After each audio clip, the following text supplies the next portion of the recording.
Vinícius a gente conheceu, né, no SPA, né, do automóvel, que é a nossa empresa de funilaria e pintura, estética automotiva. Verdade. E Vinícius foi lá, a gente começou a conversar um pouquinho sobre trabalho e tal. Ele conversa pouco, né? Tímido, extremamente tímido.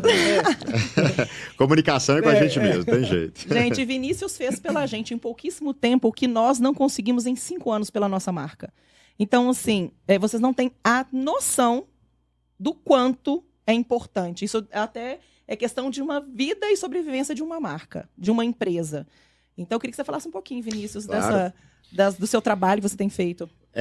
Então, hoje a Total, né, e quem trabalha com propriedade intelectual de uma forma geral, ele tem uma honra de cuidar do maior patrimônio profissional de qualquer empresário, que é a marca, tá? Sim. Mas não, sobretudo, marca, né? Quando a gente fala propriedade intelectual, que bicho é esse? Bonito nome, né? De vez em quando a gente ouve aquela expressão, né? Você já patenteou sua marca? Nossa, isso tem que doer no ouvido. Isso é uma expressão errônea, né? Uhum. Mas até para contextualizar um pouquinho o que é propriedade intelectual, e até depois entrar até um pouquinho no case de vocês também, né? Sim. A propriedade intelectual é um ramo do direito, como se fosse um direito de família, um direito tributário, trabalhista, né? Que cuida do direito imaterial ou intangível. E necessariamente quem pode produzir propriedade intelectual é quem? Somos nós, seres humanos.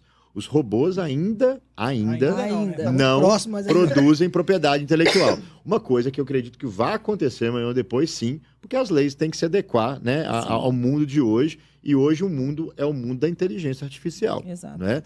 Dos NFTs, etc. Então, a gente tem que contextualizar a propriedade intelectual como uma propriedade que advém do intelecto e é imaterial, é intangível. Como essa mesa, por exemplo, que é uma propriedade aqui do nosso estúdio, aqui que a gente está fazendo o podcast.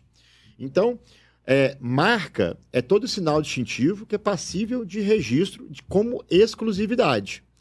E é ali que a gente tem que entender hoje uma palavrinha mágica, que não tem como a gente falar de propriedade intelectual e não falar dessa palavrinha, que é valuation. Exato. Que principalmente ficou na boca de qualquer empresário pós-pandemia, né?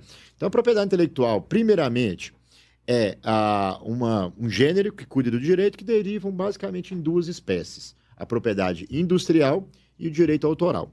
Qual que é a diferença entre eles, né? Então, vamos sair um pouquinho do juridiquês aqui, mas, de uma forma geral, que eu costumo falar que é o lucro versus a beleza. Como assim lucro versus a beleza? Tudo que eu, a priori, não visualizo a questão pecuniária, financeira ou econômica, tá? É direito autoral. Vou dar um exemplo para você, né? As músicas, uma fotografia, uma tese de mestrado, que é uma questão científica, um livro, um romance, né, que é uma questão ali literária. Então, para a lei 9.610/98, se eu fiz uma música, eu fiz primeiro com uma questão artística. Se eu vou ganhar dinheiro com ela, é uma questão a posteriori. Sim. Tá? Já a propriedade industrial, não. Tanto que a propriedade industrial é o INPI, Instituto Nacional da Propriedade Industrial, e não intelectual, porque ele é um gênero da espécie. Ele é o contrário. Ele é visualizando sempre o vil metal.